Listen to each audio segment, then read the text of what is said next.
I'm Sari Kimbell, and I've done just about everything in the food industry. I have helped hundreds of packaged food business entrepreneurs, and now I want to help you make your delicious dream a reality. Whether you want to be successful at farmers markets, online, or wholesale onto store shelves, food business success is your secret ingredient. I will show you how to avoid an expensive hobby and instead run a profitable food business. Now let's jump in. Hey there. Welcome back to the podcast. Today we are talking about regret. Before you turn this off, because you're like, I don't like talking about regret. That feels terrible. I want to offer that regret is actually a really powerful tool. And I want you to be able to harness this power and use it to actually make your life better and create the life that you really want. I heard a great podcast, it was a while ago, with Brene Brown and Daniel Pink, and he's the author of The Power of Regret and How Looking Backwards Moves Us Forwards. And so that podcast had a lot of insights that kind of is inspiring this podcast. But I recently got some coaching. Yes, I get coaching all the time. I love coaching. I love being coached. It helps me so much in my mental drama, which is why I love to coach you as well.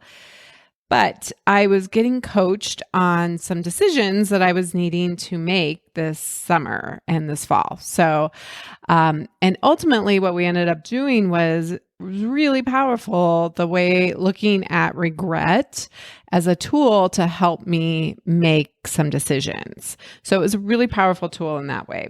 Okay, so I do want to just come back and talk about regret and why we hate it so much.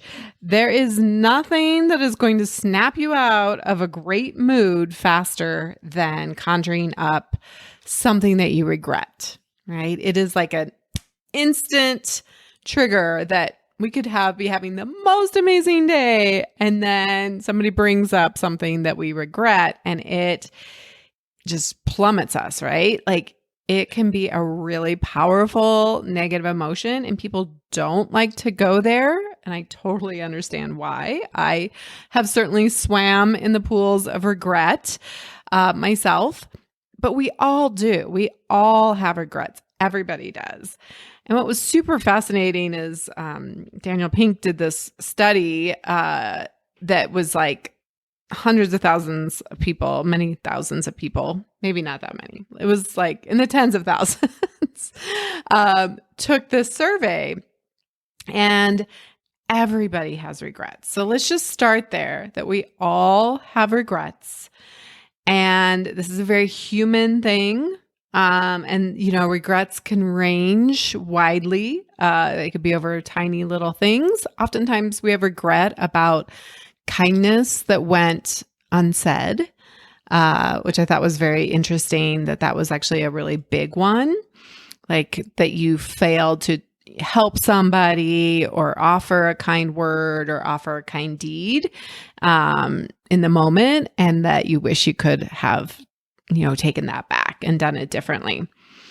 But the reality is we all have it, and we can either try to shut it down and avoid it and react and reject it and like, la, la, la, it's not there. Or we can just recognize that we all have regrets, that this is a normal human emotion. Being a human, we're going to have all the feelings, all 50-50 of life, the good and the bad. And really everything is there to teach us and to guide us and to help us make better decisions in the future.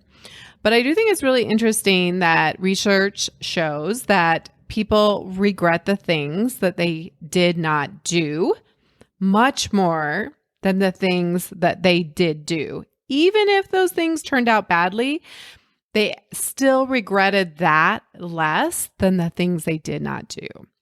So I would be remiss to kind of give you a little nudge here that if you really want to start this business, if you have been thinking about it. I talk with people.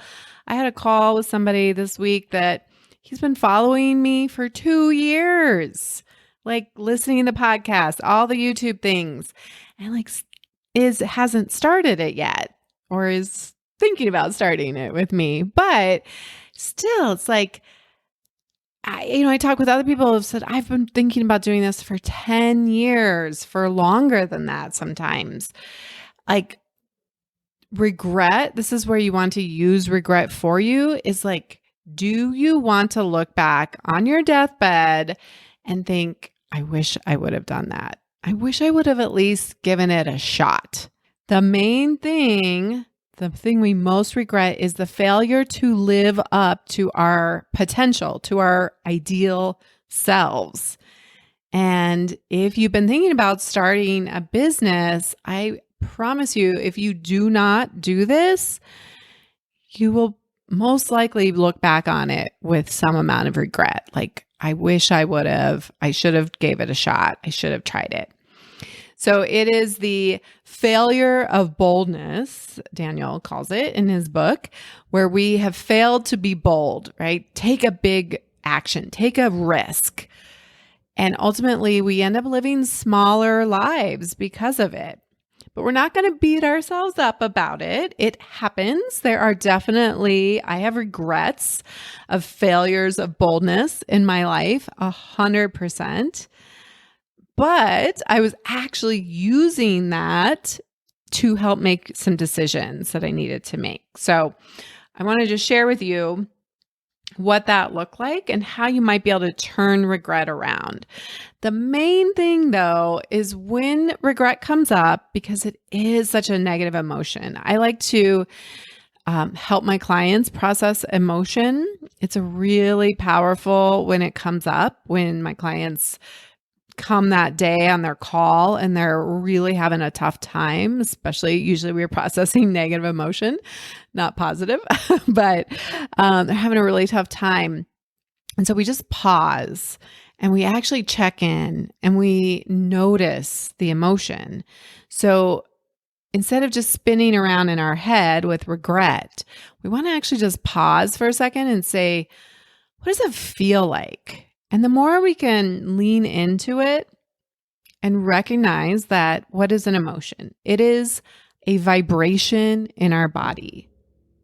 And yeah, it can sometimes feel terrible. Regret feels kind of like a sucker punch in my gut. It feels kind of queasy. It feels tight, right? I even get a little bit of heat from it. It's somewhat similar to shame. And regret likes to live in the shadows. It likes you to not talk about it with other people. It's very similar, I think, to shame. Maybe not quite as intense, but in that family. And so just recognizing like, oh, okay, that's regret. Take a breath. I can handle regret. Like just telling yourself even that, like, this is regret. It's a vibration in my body. I can handle regret. We really want to treat ourselves with kindness, compassion, curiosity, instead of contempt and self-loathing. Because we cannot change the past.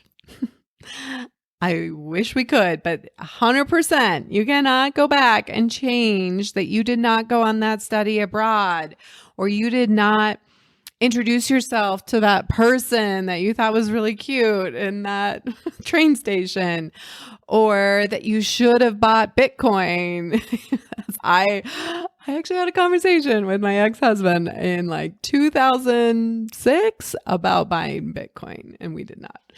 I cannot go back and change that, right? Like those things are done, but I can give myself compassion and not beat myself up about it. It's there, it's happened, but what can I do to learn from it? How can I learn and grow and adapt and make new choices because of that regret? How can it be my teacher? Brene Brown in that podcast talked about regret being a very fair but tough teacher, right? It does not discriminate. We all have regret, but it is ultimately the teacher that holds you to a very high standard that if you go through it, you will learn from it and you can make your life better. Okay, so let's talk about how I actually used regret as a way to make a decision. So I have these trips. I went to Sonoma with a girlfriend a couple weeks ago, and then I had a trip tentatively planned for July, and then another one in August for my birthday. And then I have 2 retreats in the fall, 2 business coaching retreats. And then I had an opportunity for another retreat that was one that I said to myself, if a space opens up on this, I'm going. Like, it's happening. And then when the space did open up, like 2 weeks, a week and a half out from the event, I was having all sorts of doubts about it, right? So use any example that you want. It could be you starting your business, like you're thinking about, should I do this? And you have some decisions to make. I was looking at all of these and I was like, this is going to be expensive. Like, though I'm having thoughts about money, right? Like, I sat down, instead of having it all spin around in my brain, freaking me out, I wrote it all down and said, okay, if I do all of these things, here's what it's going to cost. And I was like, whew, that's a lot of money. It is. And I kind of had to work on separating out, some of my fears and all the things that were coming up for me. Like, it's not that I don't have the money, right? But I was going to all this worst case scenario. So that's the first thing, is that when you have these decisions to make, when you're wanting to make decisions about your future, as you look at your options, go there. Go to the worst case scenario, right? And so with this coach, she and I went to like the worst case scenario, right? Like, I spend this money and then there's a recession and nobody comes and nobody's starting a business and it's just all going to fall apart, right? And I mean, worst case scenario, you guys know this, right? I lose my condo and I end up in a van down by the river or in my mom's basement. One of those 2 things. And so I really went there, right? And if we're going to give airtime to that, we also want to give airtime to the best case scenario. And so I looked at each one of these sort of independently, but also as a whole. And I said, okay, what's the best case scenario? Like, to me, missing out, like not doing some of these business retreats I have no way of predicting the future, but I like to think about, what if this retreat is one of those things that unlocks something in me, that starts me on a whole new path, that really energizes me. And it is the thing that really helps me grow my business this year and into future years, right? It has a compounding effect. So to me, I look at those things as very necessary for my professional and personal growth. And I highly, highly value that. So I looked at, best case scenario. Like, what if I did all of it and I said, yeah, I have the money, more money's coming. It actually helps me grow my business. It helps me with new mindset. It helps me with new strategies. And I can go out there and just light it up, right? And I attract more people to come work with me and to sign up with me on Food Business Success or work with me one-on-one in coaching. So I was forced myself, because we don't tend to want to go to the positive. We always want to go to the worst case scenario, but say it out loud to somebody, write it down and look at best case, worst case, right? Really go there. And then let's look at reality too, right? Like what's most likely? Most likely it's not that I'm going to end up in a van down by a river and all of that kind of doom and gloom, right? It's very unlikely. Even as I said it out loud to her, I was like, I mean, with inflation and everything going on, like literally people could stop starting businesses. And then my whole business implodes because that's what I do is help people start food businesses. And even saying out loud, I was like, yeah, that's not going to happen. Like 0 people in the entire United States start a business, right? And even if that was true, I have so much faith in myself that I can figure it out, that I can pivot. And these things are temporary. Yes, we're going to have moments, right, of like some high stress and we're going to have uncertainty and those kind of things, of course. But if my life over the last 46 years has taught me anything, that everything is temporary, including recessions, including inflation, including pandemics, right? All of it is temporary.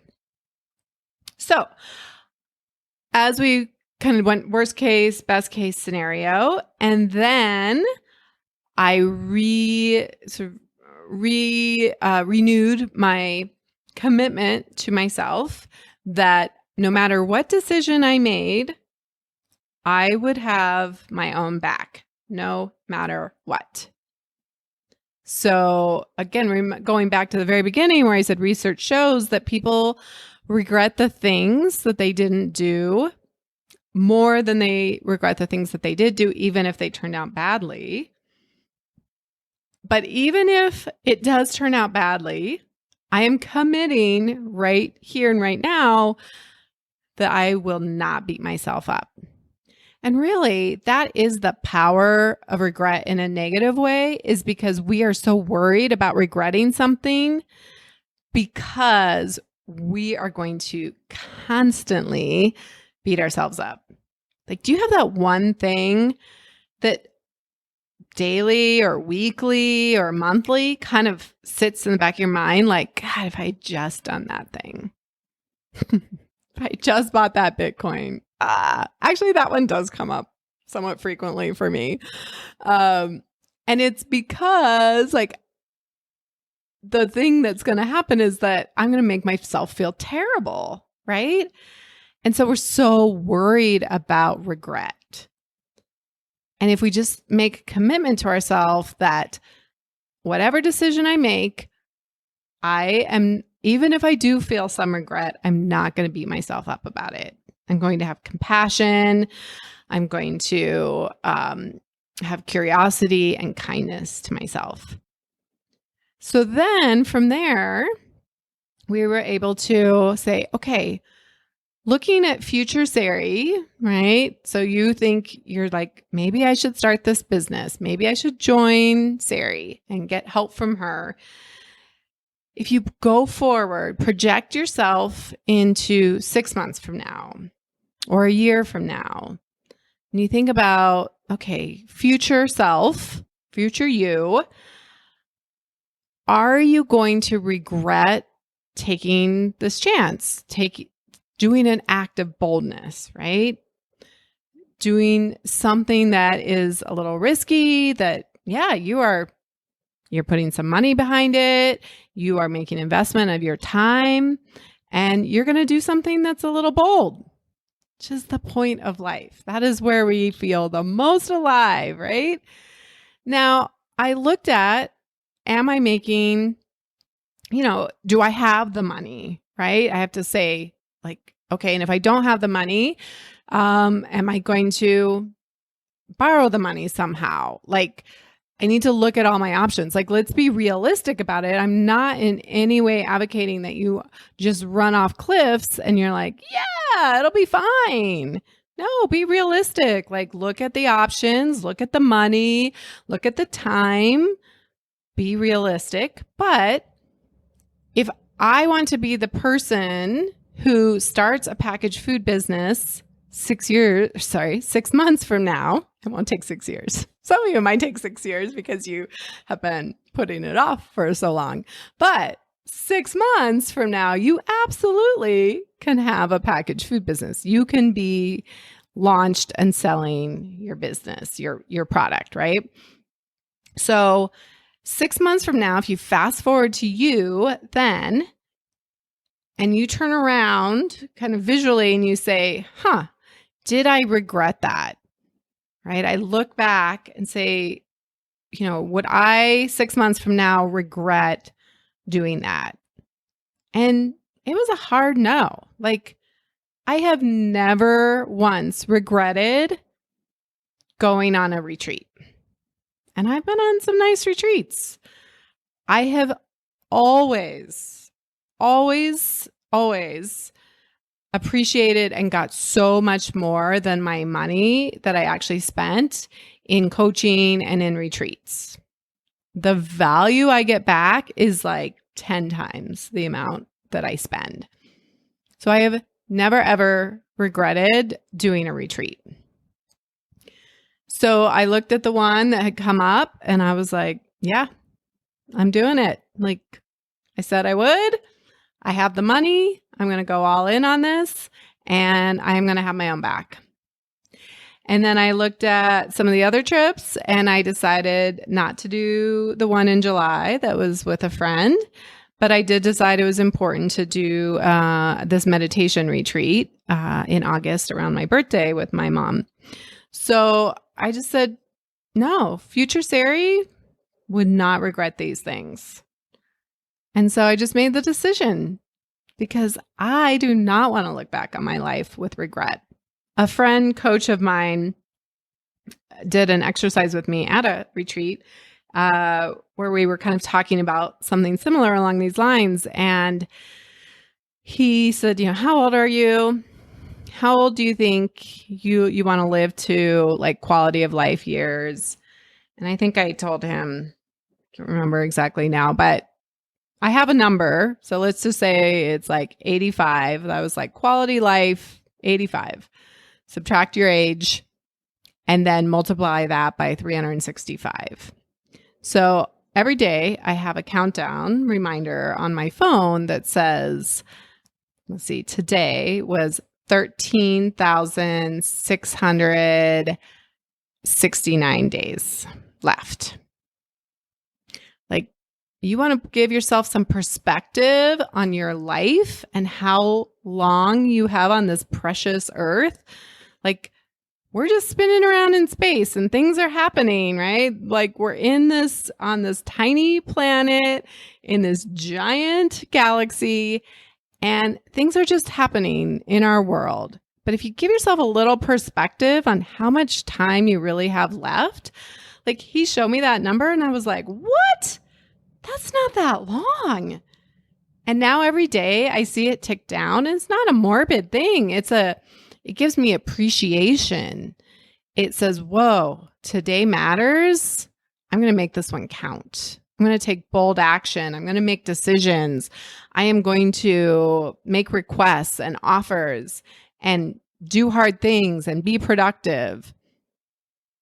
And that got off on a little bit of a tangent, but it is related to regret because I only have 669 days left spinning around on this planet. And I want to make every one count. And if I look back at the decisions I've made, it's easy to be like this all or nothing, that it's all going to be terrible or it's all going to be great. And that just isn't the way it is.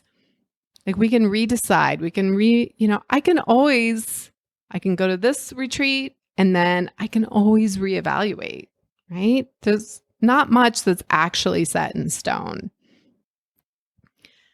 But for now, I use the power of regret to say, will I regret this if I don't go? And the answer was yes, I would regret this if I did not go. And not out of a FOMO way. You want to check in with yourself, right? Because, fear of missing out is real. So don't do things out of FOMO. Absolutely not. Check in and say, is this something take everybody else out of it, right? Like, oh, I have other coach friends going to this thing. Is it just because I'm scared of missing out and I don't want to see their posts about it because I'll feel bad about myself? No, that's not what it was. It was like a real solid gut check of like, no, this is for me. This is what I want to do. And I would regret not doing this. So I do not want you to have any regrets about not trying this, not giving it a shot. So hopefully some piece of this is helpful, whether it's however many days left you have spinning on this planet, and that things never really work out as terrible as our brain catastrophizes it to be. We always can figure it out. Always, always, always. I really believe that. Take a look and go worst case scenario and best case scenario, and then kind of what the reality is, like what's most likely to happen. You got to give it equal airtime.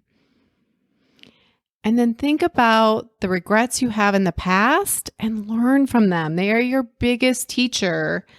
Say, I don't want to have future regrets about that. Just because I did it back then and I didn't make that bold move and take that bold action doesn't mean that's my future. My past does not have to define my future. I can make different choices.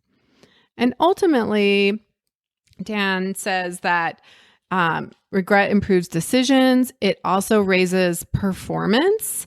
That when you have kind of a fear of regret, of like not performing as well as you could, that you're actually going to up your performance. So even vicariously, we can have like vicarious regret. Like we see somebody else who maybe didn't put in the time or the effort into something and not do as well as they could. And we can be like, ooh, I don't want that to be me.